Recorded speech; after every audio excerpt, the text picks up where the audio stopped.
Hi everyone, and welcome back to part 2 of our Olympic athlete series. Today we're going to be speaking to upcoming star Ethan Vernon. So Ethan, congratulations on making the GB squad. How did you find out that you'd been selected, and has it sunk in yet that you're heading to your first Olympic Games? Yeah, it's starting to sink in now. We were on camp actually when we found out, so we were all in, obviously because we couldn't go away, we were in Derby on a training camp, so we knew at some point before, we were meant to find out before 5 o'clock actually.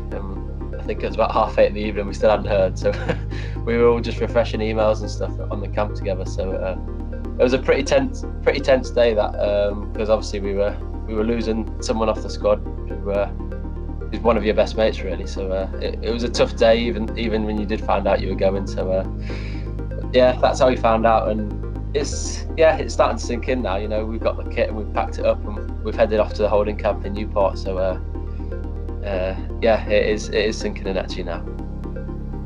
Ethan, was GB selection on your mind pre-pandemic and pre-COVID-19? No, not at all. I was still on the GB Academy then, so it was a shame. Obviously, it got delayed, but the day, I think it was a couple of days after it got delayed, I got a phone call saying if I wanted to come try out with the Olympic lads. So we had a year from then for the delay.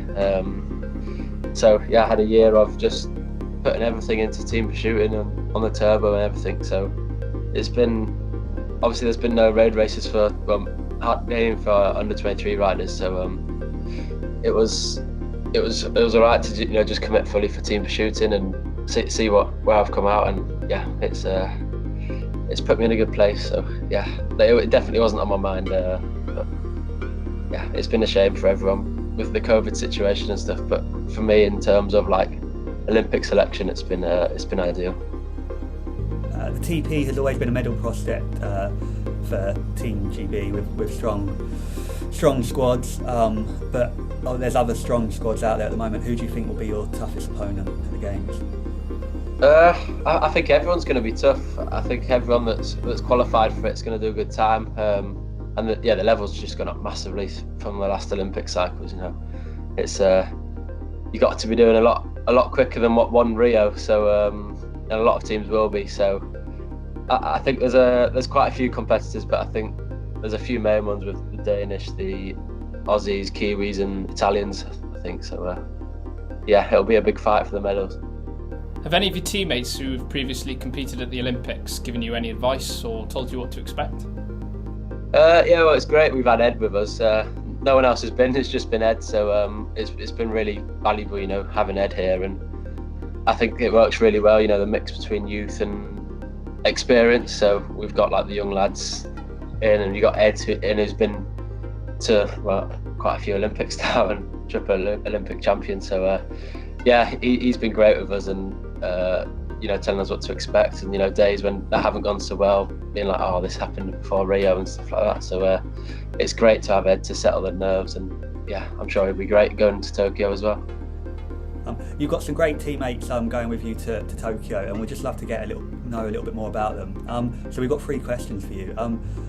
Who's got the top banter out of the 4 of you? Who would win in a race between Ed Clancy on a bike and an ostrich? And who would you say has the worst taste in clothes in the group?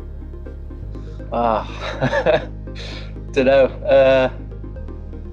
I don't know. Ed, probably. Okay.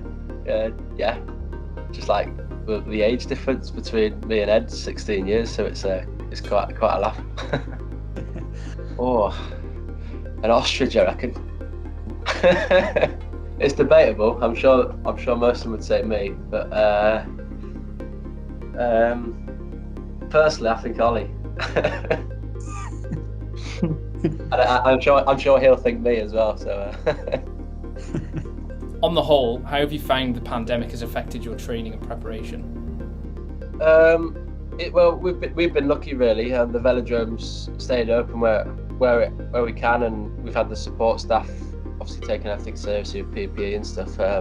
We've been allowed to stay open, and we've hardly had any COVID cases at the velodrome. So we've been able to train as we normally would in that respect, and go to the gym twice a week and be on the track and stuff like that. So it's been great that we haven't been held back like some other nations have, where they haven't been able to go out training or whatever. So we've always had access to the road and our normal training regime. I think the only thing we've missed is foreign training camps. So, but again, that's only a luxury, isn't it? You can still do the same thing in Britain, even though the weather's bad. But I think preparation's been ideal and we've been looked after well. So yeah, it'll be good to see what time we can do.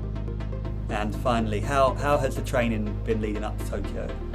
Yeah, good. Yeah, we just had a last big roadblock back in Manchester and getting the last bit of work done, and now we're not too far off.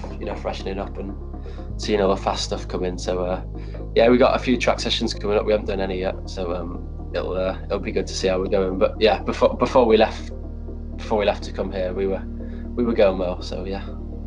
Well, thanks very much, Ethan, for taking the time to speak to us. It's been a pleasure, and we wish you the very best for the Olympics, and you've got all of Wales behind you. Yeah, cheers. Thank you. Thanks. Yeah, bye. See ya. Bye.